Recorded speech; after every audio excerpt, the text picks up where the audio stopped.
Hello everyone, नमस्कार। स्वागत है आप सभी लोगों का हमारे यूट्यूब चैनल पे।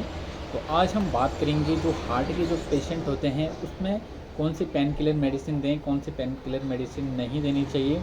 तो आइए वीडियो पे चर्चा करेंगे। और यदि अभी तक आपने हमारे चैनल को सब्सक्राइब नहीं किया हुआ है तो कृपया चैनल को एक बार सब्सक्राइब कीजिए, लाइक कीजिए, शेयर कीजिए, साथ में बेल आइकन को प्रेस कीजिए ताकि हमारे आने वाली जितनी भी वीडियोज़ होती है उनकी नोटिफिकेशन आप तक पहुँचती रहे।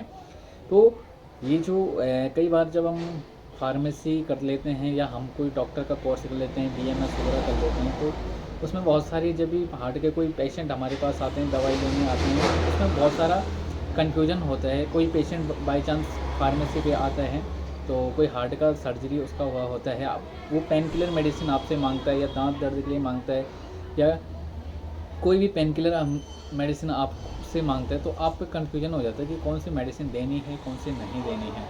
तो इसी डाउट को आज क्लियर करेंगे। तो जो भी हार्ट के मरीज होते हैं, सबसे पहले हम बात करें पेन किलर मेडिसिन कौन से आप दे सकते हैं, तो उसमें आप देख सकते हैं पीसीएम यानी कि पैरासीटामोल। ये एक एनाल्जेसिक और एंटीपायरेटिक दवाई है। ये हार्ट के मरीजों के लिए बिल्कुल सेफ होती है। इससे ज़्यादातर नुकसान हार्ट के मरीजों में नहीं होता है।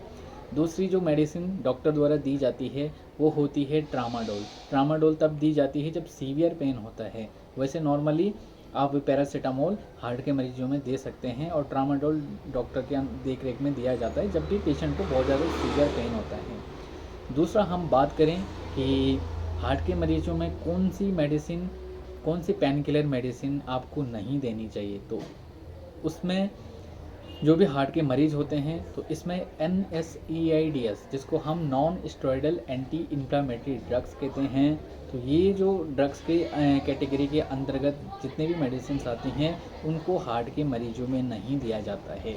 इसका मेनली कारण क्या होता है, ये जो मेडिसिन होती है ये एक क्या करती है कि हमारी बॉडी के अंदर नमक और पानी की जो एब्जॉर्वेशन होता है उसको रोक देती है, जिससे हार्ट के मरीजों में अटैक पड़ने का चांसेस ज़्यादा होता है। जैसे डाइक्लोफिनेक जो मेडिसिन होती है उसमें अटैक पड़ने के चांसेस ज़्यादा होते हैं। एसिक्लोफिनेक हो गया, इंडोमिथेसिन हो गया और केटोरोलेक हो गया।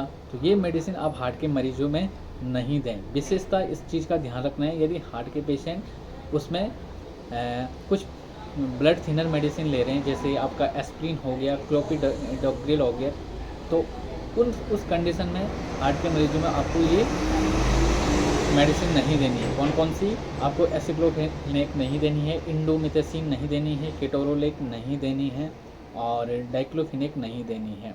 कौन सी दे सकते हैं? पैरासीटामोल सबसे सेफ मेडिसिन है। पैरासीटामोल दे दीजिए और जिससे ज़्यादातर नुकसान नहीं होते हैं।